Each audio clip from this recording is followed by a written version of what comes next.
Thank you both very much for your testimony. Let me just say that Chairman Thompson raised the issue at the beginning of his testimony that what you're calling for here today should be something that we ought to be able to bring to the floor and get unanimous consent on, and yet we can't. And I'm puzzled by the fact that there doesn't seem to be universal outrage over not only what happened, but what we continue to learn, in large part thanks to the efforts of your committee. And I look around this Rules Committee hearing room here today. There are staff members who I know were here that day.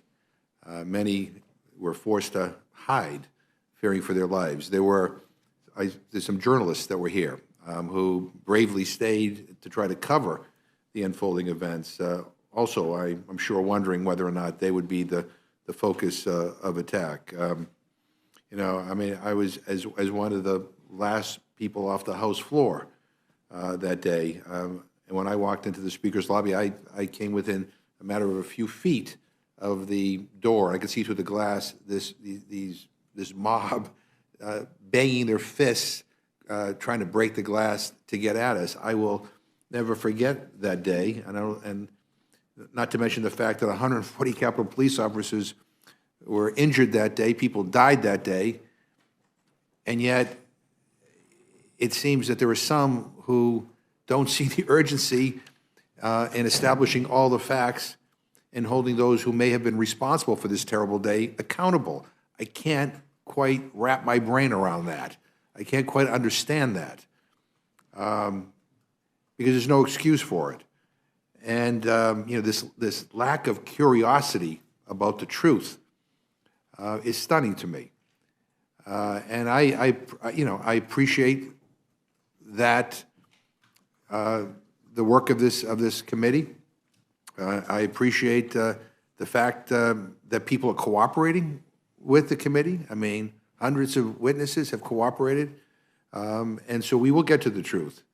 But the idea that we should just kind of turn a blind eye and say, well, these people don't want to cooperate, so that's fine with us. I mean, we talk about precedent setting, that somehow we don't have the right to do oversight, we don't have the right to get to the truth.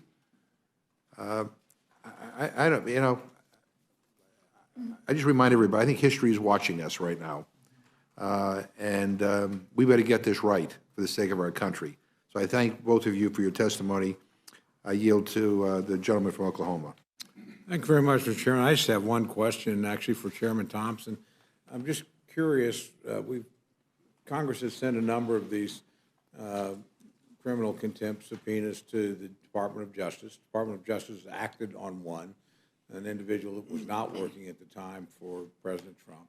I'm curious if you had any communication with them. I know we've sent others down there. We've not yet seen action. Has there been any action between the Select Committee and the Department of Justice discussing this? No.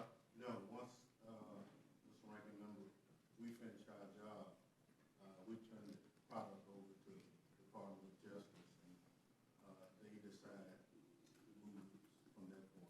Okay, so you have no knowledge of what that decision would be or what the time frame might be? No. Thank you very much. That's all I need, Mr. Chairman. Mr. Torres.